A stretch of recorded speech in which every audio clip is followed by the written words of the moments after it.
Good morning. Today's gonna be something a little bit different. I'm not gonna be reading in this post. I will read later, but I think it was the first video that I posted. I said that I wanted to share a little bit more about my testimony. That's gonna be what this video was about. It'll help encourage you, I hope. So yeah, let's start with, I grew up in the church. I've always gone to church. I've always believed everything in the Bible to be true. I always believed in Jesus. I always believed everything. The only part that I've ever struggled with before I was saved was actually living it. So, high school, I was a big jokester. I was making jokes all the time. All my friends thought I was very funny, and I guess that got to my ego quite a bit, because one day I made a joke that was not very funny at all. In my head it was funny, and I thought it was funny. A couple of my friends thought it was funny, but at the same time they were like, that's a little bit risky. I don't know about all that. And well, I decided Saturday night, nobody was home. It was just me. But I had decided that I was going to post a picture of myself on the school Snapchat story with a caption that said, "Don't come to school on Monday." And I had decided to Photoshop a picture of myself holding the Fortnite pump shotgun. And it was fake. It looked pretty fake. But that was not the point. In my head, I thought it was pretty funny. I did it for laughs. And, I know that it scared a lot of people at school. I got reported by a lot of people. And you know what? I'm very glad for that. And,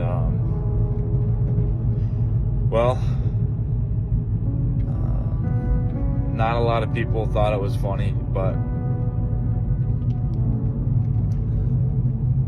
in my head, I didn't even think hey, maybe I should post this. I literally just posted it, and I didn't even think twice about it. I thought, you know what, people are gonna find this funny. I posted it to my personal story and the school Snapchat stories. I was like, all right, well, that way it'll reach more laughs.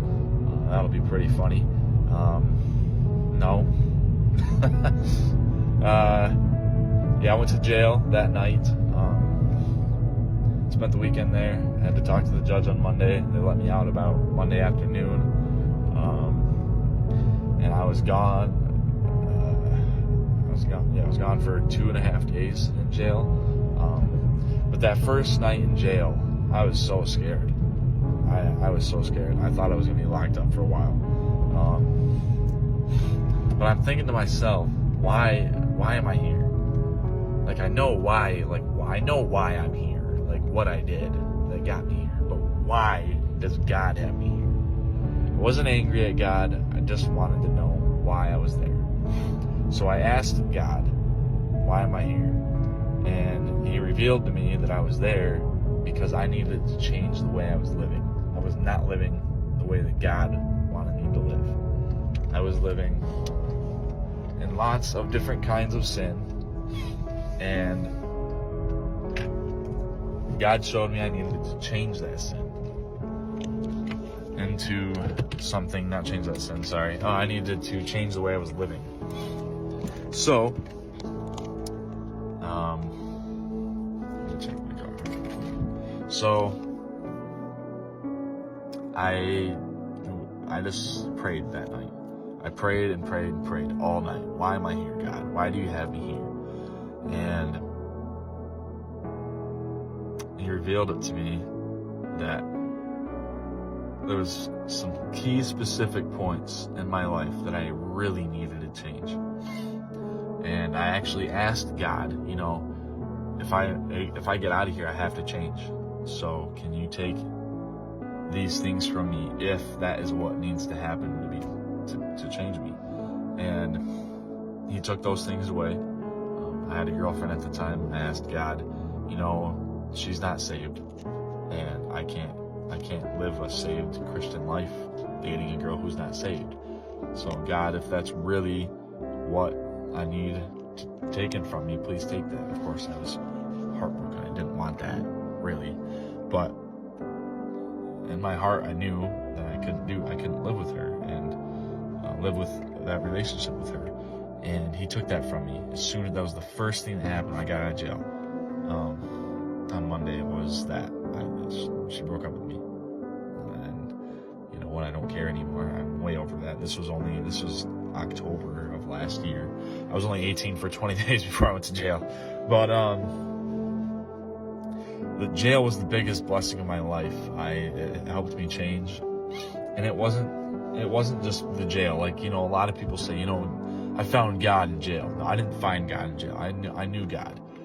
But it did show me that I needed to change.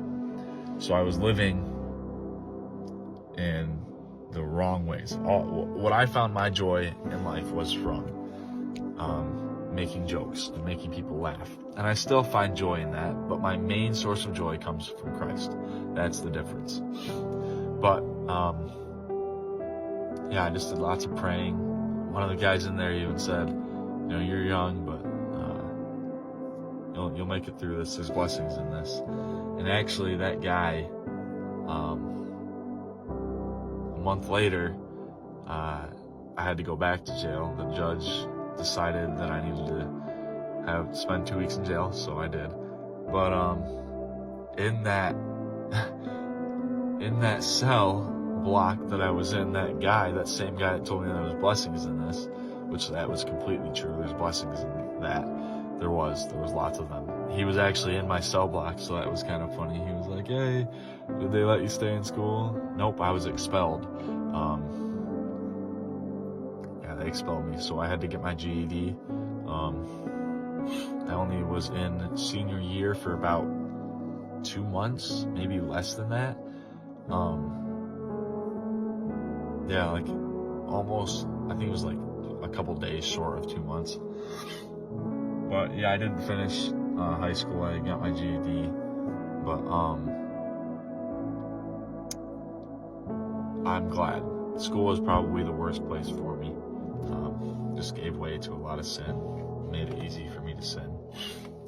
And I'm thankful that God took that from me. And but yeah, the second time I was there, I was like, why am I here again, Lord? Why do you have me here again? And I realized that it was because I was not obviously living that same life, but I wanted to, and I still missed it every single day. I missed that life of going to school. I missed having that girlfriend. I missed having all those friends. I missed that so much. And I think God brought me to another low point. He wanted me to see, like, you don't need any of those things anymore. Your joy needs to come from me. And I was like, I hear you, Lord, loud and clear. And, I will never go back to jail again by my own doing. If persecution becomes so bad in this country that they throw Christians in jail, then so be it. That'll be the only reason why I go back, unless I get framed for whatever reason. But it sucked, but that's when I started reading my Bible daily. And we had tablets in jail, which was weird, but so it wasn't too horrible, but I did learn my lesson because it did suck. Through that jail experience, it saved me. And that after that 2 weeks in jail, I was actually out on a Sunday morning at about 8 o'clock. And the jail is in downtown Muskegon that I went to. That's in Michigan. I'm from Michigan. And it's actually about a 3-minute drive to my church from there. And, it was 8 o'clock. Church starts at 10. So I had to take a dump really bad. So I walked around downtown Muskegon for about 30 minutes, probably, looking for a place that actually had a bathroom. It was a hotel, very nice hotel. I'll put a joke in here. It's not really a joke, but it's something funny. I walked into the hotel and I asked the front desk guy, "Hey, do you guys have a bathroom I could use?" And he said, "What for?" He said, "What for?" And I said, "I gotta use the bathroom." He was like, "Oh, I just didn't know if you wanted to use it for something else." I was like, "What else would I use it for?" I don't. I just thought that was funny, so I thought I'd put a little bit of humor in here. But I then walked to church. My mom is on the praise team, and she was actually practicing. It was Christmas. It was not Christmas, but it was like December 12th, I think. But my mom was practicing her Christmas song solo. It's called Breath of Heaven. But she was practicing that, and I walked in the sanctuary, and we just ran up and reunited, and I was crying. It was a beautiful moment for sure. But after service, this girl comes up to me and introduces herself, and she says, "Hey, I've heard you've had some tough times lately, but I'm glad you're doing better. I'm Maria." And I said, "I'm Jace." And she said, "Okay, I gotta go," and she left instantly. Well, a month later, I asked her out, and about 6 months later, we got married. So now we're having a baby in May. So it's crazy. God works in mysterious ways. The day I got out of jail, I met my wife. So that's crazy. But through me, this is also, I just wanted to share.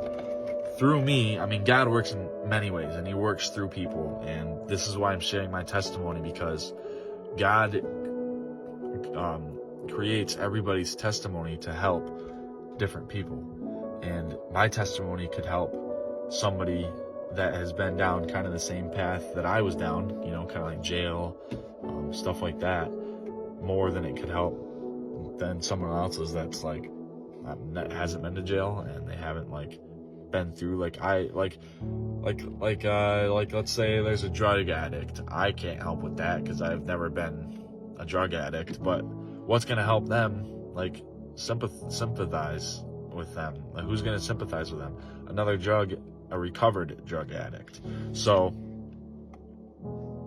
my testimony could help people that other people's testimonies can't help, but their testimony can help other people that my testimony can't. So that's why God creates everybody's testimony differently. And but through me, God saved somebody else. It was all God's work. I did none of this work, but I just planted the seed. Me and my stepdad planted the seed. So my whole dad's family are all unsaved. And me and my cousin Keegan, we have been very close for our entire life. Well, not our entire life. More so in the past 5-6 years, we've grown closer. But my stepdad and I shared the gospel with him a couple summers ago, and he received it, and he wanted to change his life. But having me as an example while I was unsaved was the worst thing for him. He was seeing me sin, and I was telling him about my sins, and still going to church and saying that I'm a true Christian. That was probably very hard for him to hear. But as I was going out to jail, or after I got out of jail, I invited him more, and he came, and I invited him once, and he has been coming ever since. And that's been about almost a year. So God works in mysterious ways. But through me, God... let's just automatically turn off. Through me...